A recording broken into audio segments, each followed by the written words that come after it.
ايه رأيك لما اقولك ان معظم اللي بتشوفه على السوشيال ميديا كله كده، وانت قاعد في وسط ده كله بتتفرج وبتقارن نفسك بحياة مش موجودة؟ ليلى كانت كل يوم اول ما تصحى من نومها تمسك التليفون وتفضل تفتح السوشيال ميديا وتفضل معاها 3 ساعات. ليلى تخش على الانستجرام تبص تلاقي واحدة صاحبتها نازلة الساعة 4 الفجر في كافيه معرفش فين، صاحبتها التانية جايبة فساتين وشنط وحاجات من براندات غالية جدا، صاحبتها التالتة مسافرة شرم ولا مسافرة دولة أوروبية وعمالة تنزل صور للأجواء اللي بتشوفها.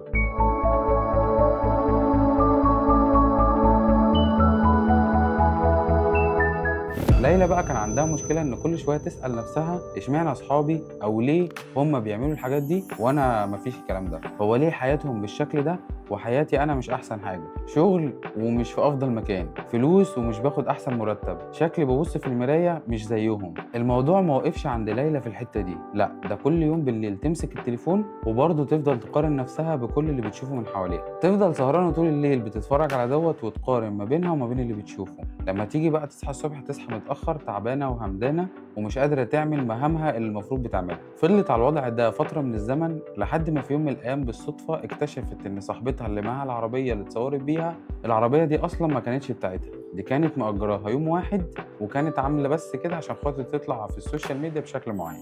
واللي كانت بتسافر وتتصور وعايشة في أجواء أي حد نفسه فيها، رجعت وكان عليها ديون كتير جدا عشان بس تبين للناس ان هي مش محتاجه لحد. يعني باختصار في الاخر هي كانت بتحارب اشباح، لحد ما في يوم من الايام ليلى قعدت مع نفسها وفكرت في اللي بيحصل معاها واللي بتشوفه من حواليها، وطلعت من القعده دي بتحليلها للمشاكل اللي عندها وتدور لها على حلول. طيب ايه المشاكل اللي كانت عندها؟ اول حاجه قالتها لنفسها ان احنا دايما بنصدق الفلاتر، وان كل اللي بنشوفه على السوشيال ميديا او بنشوف الناس بيه كانت مفكره ان هو حياتهم الحقيقيه. اكتشفت كمان ان في مشكله ان مفيش حد بيحط صورته وهو بيتخانق او هو مثلا مش في احسن حالاته او مش عارف يدفع الايجار او مديون لحد معين.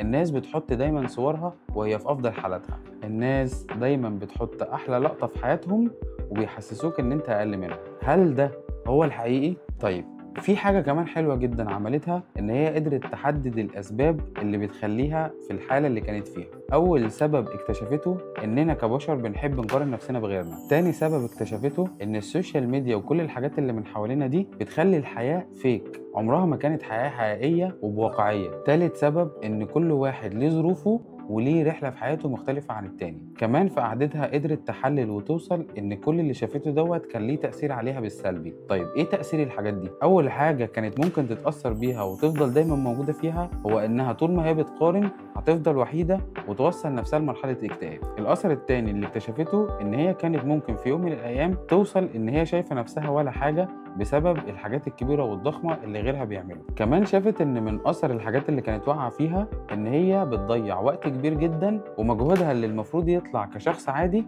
مش هيطلع على اكمل وجه. وفي الاخر حللت الموضوع بان حياتها الحقيقية بتتسحب من تحت رجليها ومش عارفة تعيش في وسط كل ده، بس قدرت توصل لحلول غيرت حياتها بشكل كبير. طيب اول حل للمشكله دي انك كل يوم وانت بتفتح الفيس والانستجرام اقنع نفسك ان الحاجات دي صوره مزيفه مش حقيقه واقعيه. خلي عندك وعي فكري ان كل اللي بيتعرض هي لقطه هو عايز يوريها لك بس. تاني حل قارن نفسك بنفسك مش بغيرك، واسأل نفسك هو أنا كنت فين السنة اللي فاتت أو في الماضي وهبقى فين وأنا فين دلوقتي. التطور الحقيقي إن أنت دايما تشوف نفسك أنت بتكبر إزاي. النقطة الثالثة حاول تقلل وقتك على السوشيال ميديا، ومفيش مشكلة إن أنت تقعد عليها، بس الفكرة من الوقت اللي أنت قاعد في السوشيال ميديا أنت بتعمل إيه المشكلة إن أنت تستغل الموضوع دوت في إنك تتعلم مهارة جديدة، تستغله إنك تشوف حاجة عمرك ما كنت تعرفها، تتعلم جزئية تفيدك بعد كده. جرب تمشي في إن بدل ما تتفرج على صور وتتفرج على فيديوهات بتضيع وقتك انك تتعلم حاجه جديده وشوف الموضوع ده هيفرق معاك ازاي. النقطه الرابعه ركز على النعم اللي ربنا مديها لك، وقول لنفسك مش يمكن اللي انت شايفه مبسوط في الصوره ده في الحقيقه يتمنى ان يكون عنده راحه البال اللي عندك؟ يمكن بيتمنى اسره او حاجه ربنا مديها لك وهي مش موجوده عنده. يمكن بيتمنى صحتك. السعاده عمرها ما كانت لا محتاجه فلتر ولا لايك، السعاده جواك انت مش على الشاشه. طيب ايه اللي نقدر نطلع منه من قصه ليلى بحاجات تفيدنا في حياتنا؟ اول حاجه حطها في دماغك ان السوشيال ميديا مش مرايه حياتك، دي مجرد واجهه. لو فضلت تقارن نفسك باللي بتشوفه عمرك ما هتكون راضي في حياتك، لكن لما تفهم وتعرف حياتك وتقدرها كويس هتعرف ان انت غرقان في النعم وعمر ما كان ناقصك حاجه. السعاده لا بالصور ولا بفيديو السعادة في الرضا. لو الحلقة دي لمست قلبك ما تنساش تنضم وتشترك معانا في عيلتنا الجديدة، وما تنساش تعمل لايك. سلام.